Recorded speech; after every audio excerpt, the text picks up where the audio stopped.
మేము మీ ప్రియాని. ఈరోజు నేను మష్రూమ్ ఫ్రై చేయబోతున్నాను. సో ఒక పిక్ తీసుకున్నానండి నేను మష్రూము. ఫస్ట్ వాటర్లో వేసేసుకుంటాము. బాగా కడగాలి. ఇవి కడుక్కోండి ఇలా బాగా, ఇలా పైన ఇదంతా పోయేలాగా ఇట్లా కడగాలి. సో ఇక్కడ పక్కన వేడి నీళ్ళు బాయిల్ చేసి పెట్టుకోవాలండి. బాగా బాయిల్ అయ్యింది. ఇది ఇప్పుడు ఆఫ్ చేసేసి, సో ఇందులో కొద్దిగా సాల్ట్,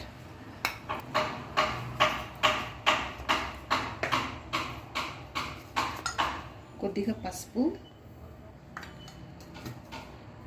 వేసేసి ఇందులోనే సో ఏదైతే మనం కడిగి పెట్టుకున్నామో మష్రూమ్స్ని అది ఇందులో వేసేసుకోవాలి. కొంచెం సేపు వేడి నీళ్ళల్లో వేయాక ఒక 5 minutes అయినాక తీసేయండి. సో ఇది చల్లగా అయ్యాక దీన్ని ఇలా కట్ చేసేసుకోవాలి. సో ఇలా 4 pieces కట్ చేసుకుంటాను. అన్నీ అట్లే కట్ చేసేసుకోవాలండి. సో ఇప్పుడు ఈ ప్యాన్ పెట్టేసుకొని ఇందులో కొద్దిగా ఆయిల్ వేసుకొని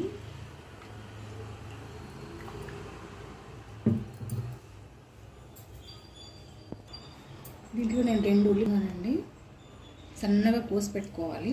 ఇప్పుడు పచ్చిమిర్చి, కరివేపాకు తీసుకోవాలి. ఉల్లిపాయలు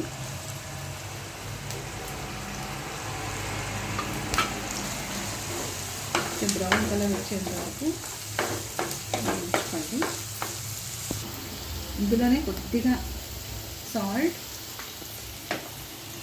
కొద్దిగా పసుపు వేసుకొని వేసుకోవాలి.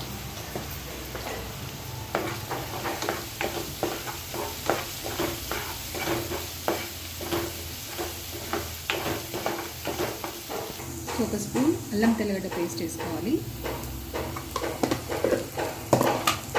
కలుపుకొని సో నెక్స్ట్ ఈ మష్రూమ్ వేసేసుకోవాలండి ఇందులో.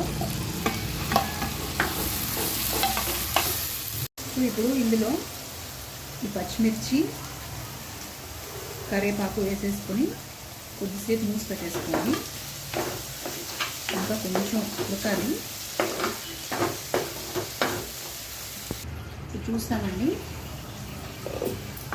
సో ఆయిల్ అంతా బయటకు వచ్చింది. సో ఇప్పుడు ఇందులో కొద్దిగా సాల్ట్,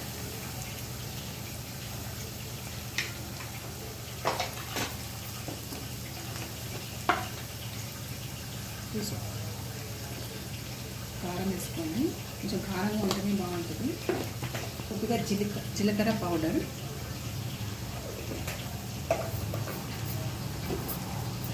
కొద్దిగా గరం మసాలా,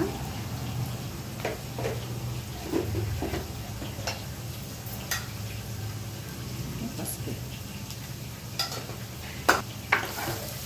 వేసుకొని కొద్దిగా వాటర్ కూడా వేసుకున్నానండి నేను. కొంచెం ముద్దగా అయితే కూడా బాగుంటుంది. చపాతీలకి, అన్నానికి కూడా బాగుంటుంది. ఇప్పుడు తీసి చూస్తామండి. సో ఇది కర్రీ రెడీ అయిపోయింది. సో ఇందులో లాస్ట్లో కొత్తిమీర వేసేసుకుంటే అయిపోతుంది. సో ఇలా కొత్తిమీర చల్లుకొని కలిపండి. So mushroom curry ready.